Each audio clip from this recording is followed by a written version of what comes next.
Subscribe to MDR. Like for more. In my first video ever on MDR, I wrote about how Ranbir Kapoor is one of the few A-list actors who's willing to take on scripts that most others wouldn't. As well, I expressed my excitement for both Shamshera and Brahmastra. Almost a year after that video, we now have one of these two films, and in the end, it's fair to say that Shamshera failed to live up to its hype. The goal of why it failed episodes isn't to just bash the film in consideration, but to look at its strengths and weaknesses and to determine exactly what contributed to its failure. So, are you ready to get started? For the next few minutes, sit back, relax and enjoy as we analyze why Shamshera failed.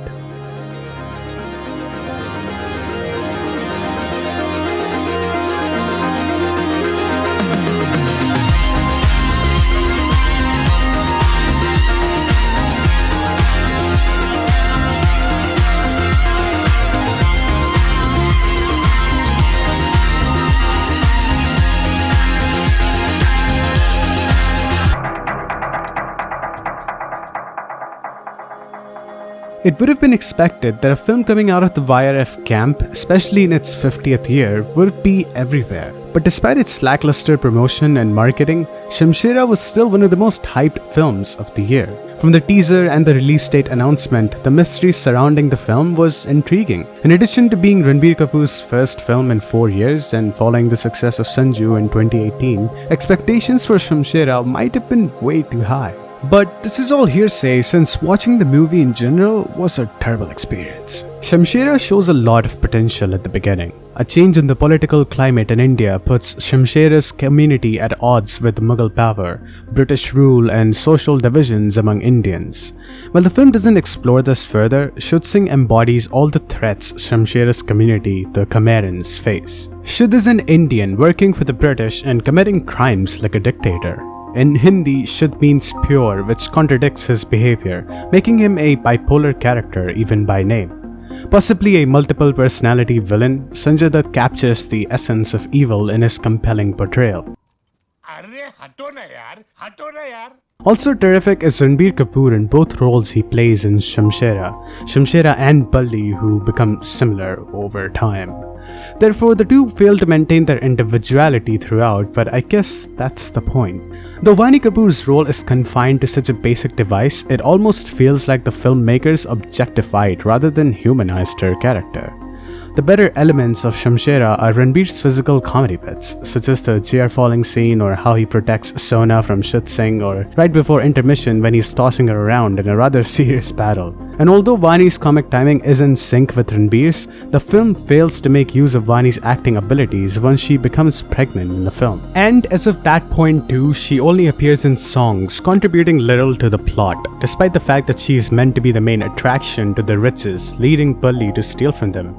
There is zero chemistry between Ranbir Kapoor and Vaani Kapoor on screen, and I was never convinced that Balli and Sona love each other and would even face the world for one another. Balli fled when Sona was kidnapped, so I don't know. Ranbir has a special affinity for physical comedies.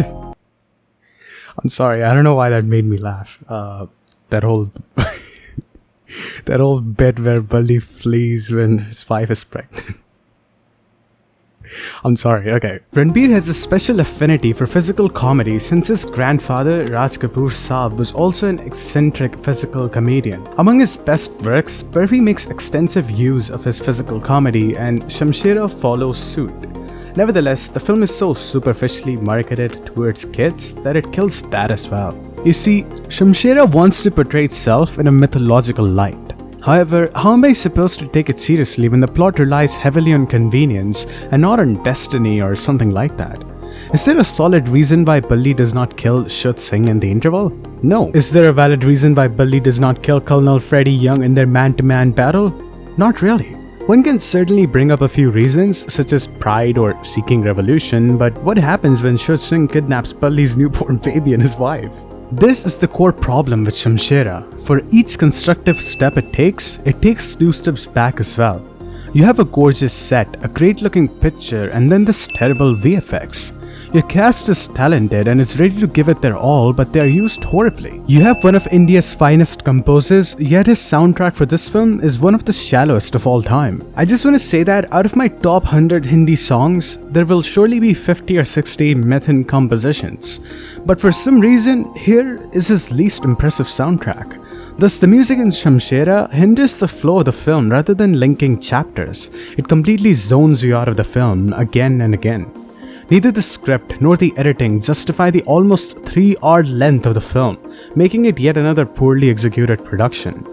As a result, it can make the experience more tiring and sometimes pointless to look at. Would Shamshera have been better off without the unnecessary songs adding to the overtly long length of the film? Absolutely.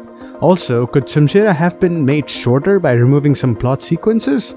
Absolutely. Although this film has some beautiful shots, some of them are edited so poorly it looks like it was made on a low budget, despite its insane production costs.